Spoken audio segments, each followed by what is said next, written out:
This is Lab Medicine Rounds, a curated podcast for physicians, laboratory professionals, and students. I'm your host, Justin Kreuter, the Bowtie Bandit of Blood, a transfusion medicine pathologist at Mayo Clinic. Today, we're rounding with Dr. Matt Binnicker, Director of the Clinical Virology and Vice Chair of Practice at the Department of Laboratory Medicine and Pathology at Mayo Clinic. Given the recent increase in COVID-19 cases, we're sitting down today to discuss kind of new innovations and provide an update on COVID-19. Thanks for joining us today, Dr. Binnicker. Hey, Dr. Carter, great to be here. So, with this latest outbreak of the Delta variant with COVID-19, could you give us a little bit of flavor on our laboratorians still kind of working on new innovations for COVID? Yeah, we absolutely are. A number of teams are still focused on ways that we can improve diagnostics for COVID-19. I would say the pace has slowed a little bit compared to where we were at a year ago, but still a lot of people working on ways of improving diagnostic testing, reducing turnaround times, improving sensitivity. One of the things that we've been focused on, I would say over the last 6 months or so, is we have a team that's looking at ways to sequence the virus. And we have a few different approaches that we're able to do that. One, we have more of a clinical test that we're using to follow up on patients who have been vaccinated and might be infected to see what strain they've been infected with.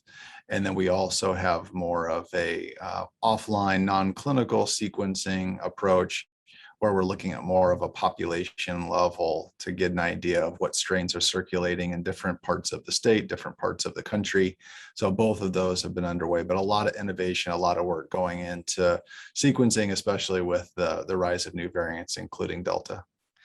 Wow. So you mentioned a couple ways this, so you mentioned turnaround time, diagnostic sensitivity, and then you brought in sequencing, and you started to give us a little bit of an understanding about why sequencing, but could you go into a little bit more detail, elaborate for us a little bit about, this COVID-19 innovation around sequencing? Because this is a little bit new from what we've had been doing in the past, right? In the past, we've been talking about really either identifying the virus or identifying the antibodies, but you're talking about sequencing that virus. Right.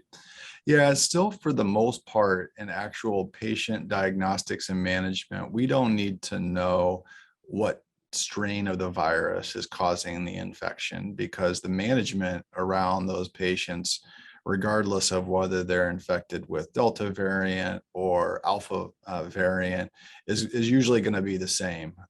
But it is important for us to know what strains of the virus are entering into our communities from an epidemiologic perspective so that we can start to predict what the transmission is going to look like, how rapidly people might get infected, and also to be able to gauge whether things like a vaccination, existing therapies are going to continue to be effective against new and emerging variants.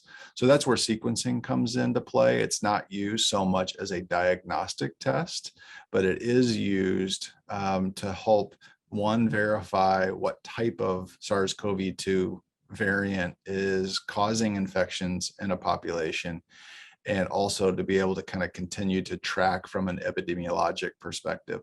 So the use is a little bit different, but still very important. Wow.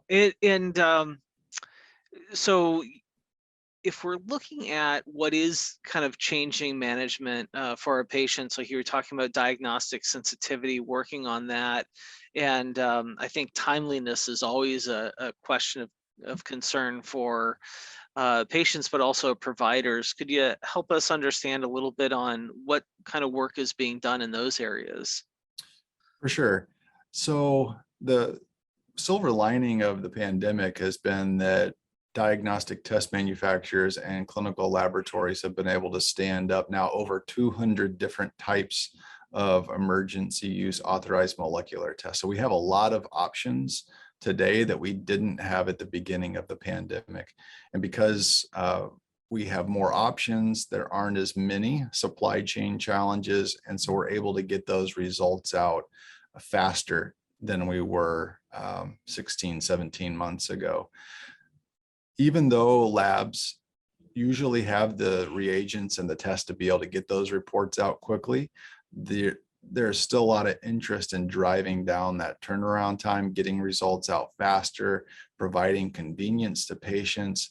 And so a few of the exciting spaces of innovation include uh, developing and working with industry partners on tests that can be used either at a patient's home or at a point of care setting. So I think what we'll see is a movement towards more testing that patients can get performed in the emergency department or at their physician's office, or maybe even being able to go to a pharmacy and take that test home and do the test on their own. So that's where the innovation has really focused on over the last 6 to 9 months, is moving more of the testing from the laboratory setting to a more decentralized approach in the point of care, or actually where the patients live. That's interesting. It seems to mimic at least what I've seen in the news for a lot of patient care and management in terms of remote monitoring of Yeah. patients at home and keeping them out of the hospital. Yeah, I think that's true. The caveats and the things that we have to keep an eye on is that although it's a good thing for testing to be more accessible, for results to be faster, for it to be more convenient, we still have to make sure that the testing is highly accurate. And because a lot of these tests are still relatively new, we've only had them out for maybe a period of less than 6 months, there hasn't been a lot of opportunity to really kick the tires and test them against some of the more tried and true methods like we've used in the laboratory.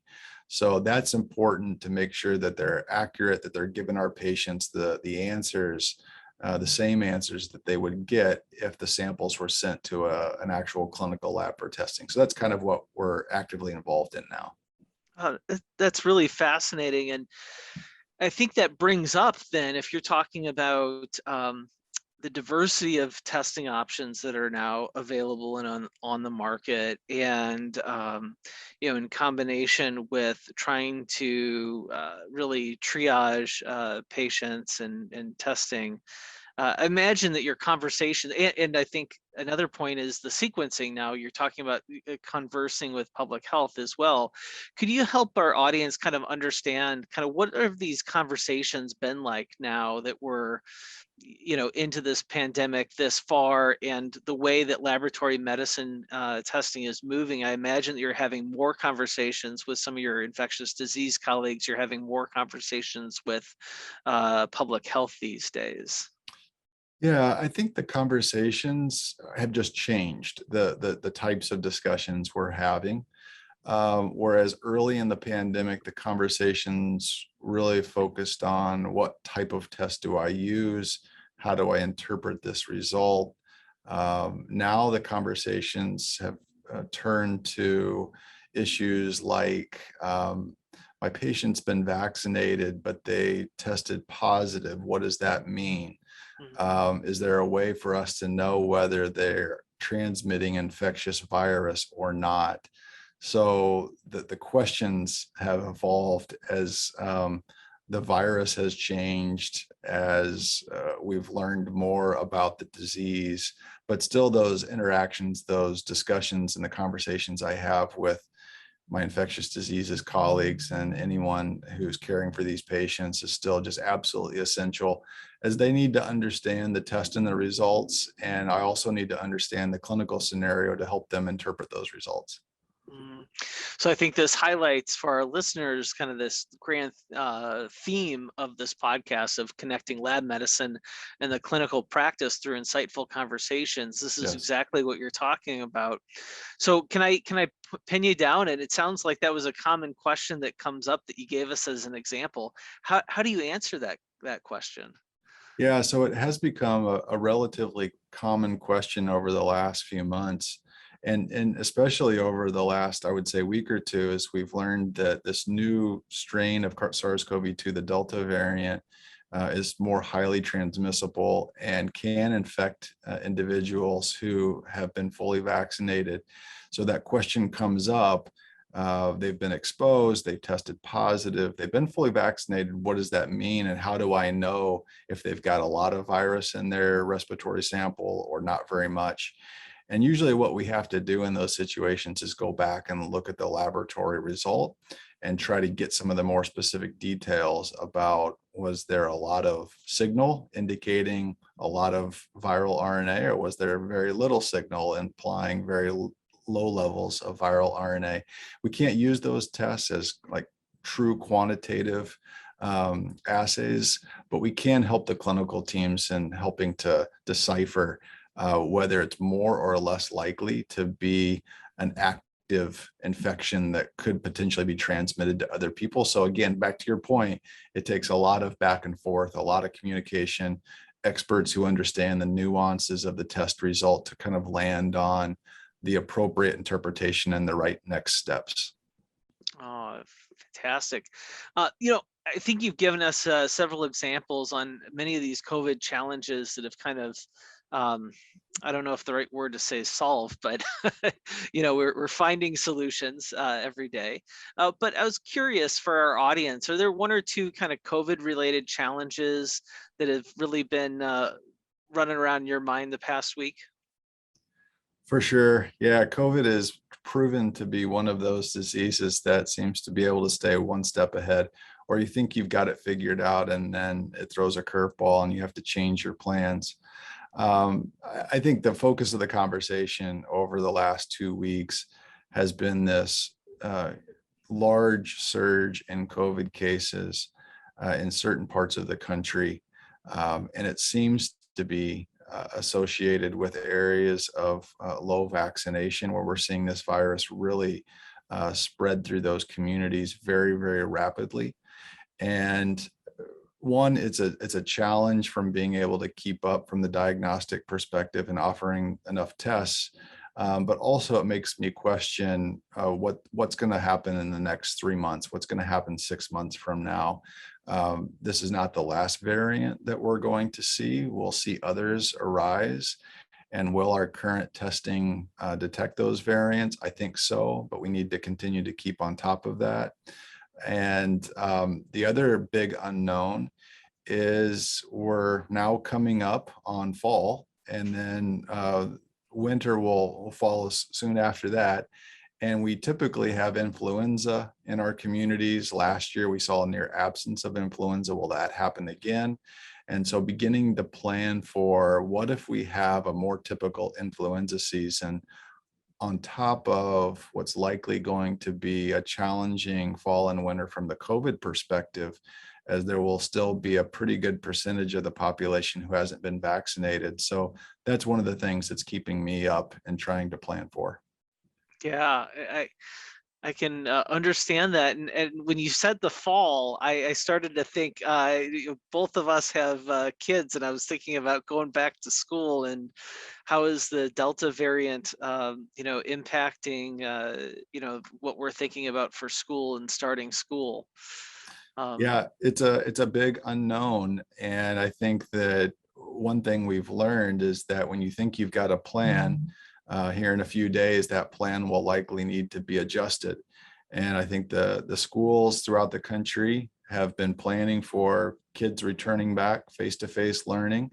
I still think that's something we should be striving for, but our schools and school systems need to be ready with alternative strategies, because there, is the likelihood that as kids get back together, we'll see higher rates of transmission in those settings, potentially, illness and disease, and those kids go home and interact with family members, some of which have underlying health conditions. So we just need to continue to be ready to be flexible and adapt as things go along. Thank you so much, Dr. Binnicker. I think the American Academy of Pediatrics has recently released some guidance around this, and we'll include that in the show notes for this, for those parent listeners as well. So thank you for rounding with us, Dr. But Binnicker, and happy to be telling here. us these new updates and recent developments with COVID, with the Delta variant. And thank you for taking the time to discuss this topic with us. Happy to be here. Thanks for inviting me. To all of our listeners, thank you for joining us today. We invite you to share your thoughts and suggestions via email. Please direct any suggestions to mcleducation@mayo.edu. If you've enjoyed Lab Medicine Rounds podcast, please follow or subscribe. Until our next rounds together, we encourage you to continue to connect lab medicine and the clinical practice through insightful conversations.